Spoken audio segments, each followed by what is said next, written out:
po ako ngayon introduce na radyo. Ito po yung ating Entel DX475 at saka yung DX472.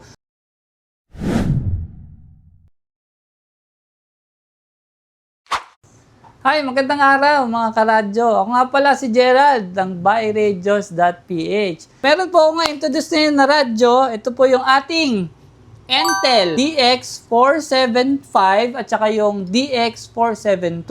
Kung hindi pa po kayo familiar dito sa ating Entel na brand, ito po yung UK brand, pwede nyo panoorin yung previous video natin na in-introduce ko po ito kung ano yung details. Ito po yung DX475. Ang difference po nitong dalawa, ito pong DX475, ito po yung may LCD. Tapos, ito pong DX472, ito po yung walang LCD. Ang LCD nito, OLED display na po, napakaganda. Black lang yung kanyang background para kahit saan, kahit sobrang liwanag is makikita niyo pa rin po yung text. Ayan po siya. Submersible na po itong radyo na to, IP68. Kayang-kaya po nito up to 2 meters, up to 4 hours. 2 meters na nalalim, 4 hours po. Kahit malublob nyo, makalimutan nyo doon up to 4 hours. Pagka kuha nyo sa radyo, gagana pa rin po. Yun. So, ito po, analog and digital siya. Digital siya na pwede pa rin ng analog. Napakaganda po, build quality, napakaganda. Discuss ko po, kung hindi nyo pa napanood yung introduction ko, gusto ko rin i-emphasize yung top 5 na gustong-gusto ko dito sa Entel brand and model.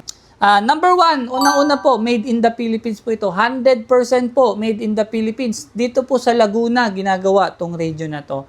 Although it's UK brand, pero proud Pinoy kasi dito siya ginagawa. So, nakakatulong sa atin. Siyempre, nakapag-create ng trabaho.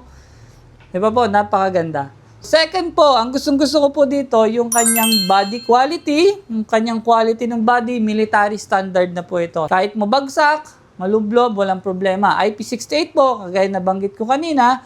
And also, pangatlo po na gusto ko dito, yung accessories niya. Yung compatibility ng accessories niya.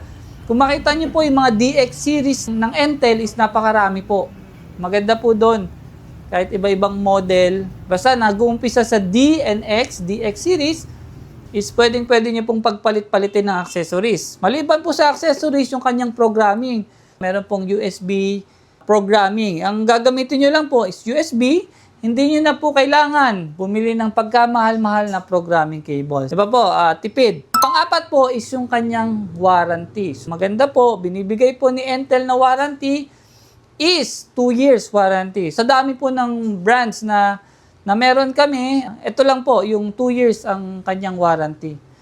Pang-lima po, yung warranty, yung iba may warranty nga, pero matagal naman mag-repair o mag-replace. Ito po, dahil advantage po natin, dito siya ginagawa sa Pilipinas, is mabilis na mabilis pang warranty. Pagka pinadala po kay Entel, dumating kay Entel, usually 1 to 2 days lang, pwede niya nang mapadala ang replacement. Replacement po, i-replace po, hindi i-repair. I-replace po yung radio, yun po yung pangako ni Entel. Good news po sa atin yan mga Pinoy. Advantage sa atin kasi kahit sa UK, sa ibang bansa, hindi basta-basta ganun kabilis kasi nga UK to Philippines. Pero sa atin, nasa Pilipinas tayo, diba? Same island, same country. Napakadali. Mabilis na mabilis po nilang marireplace yung unit natin. So, diba? Kumbaga, hassle-free. Meron tayong peace of mind, diba? Hindi tayo mangangamba na matagal yung repair or hindi ma-repair, diba? Yun po yung pangako ni Entel. Napakaganda po. Kaya proud po ako na sa brand na to, sa Entel, dahil dito siya sa Pilipinas ginagawa. Yun po yung top 5 na gusto ko sa Entel na radios. So kung gusto niyo malaman, di ko i-discuss lahat ng specification, features, technical specification, dahil hahaba yung video natin. Pero kung gusto niyo po na makita yung buong details, so pwede po kayong tumawag sa akin sa 0927-8800-660 or pag di nyo ako makontak, pwede po yung sales ko 0908-747-2222. Gusto nyo mga panood yung full details, makita yung video, gusto nyo mapanood, may video tayo sa ating website. Visit lang po kayo sa website natin at www.buyradios.ph. So, yun lamang po. Maraming salamat po. Again, this is Gerald from buyradios.ph.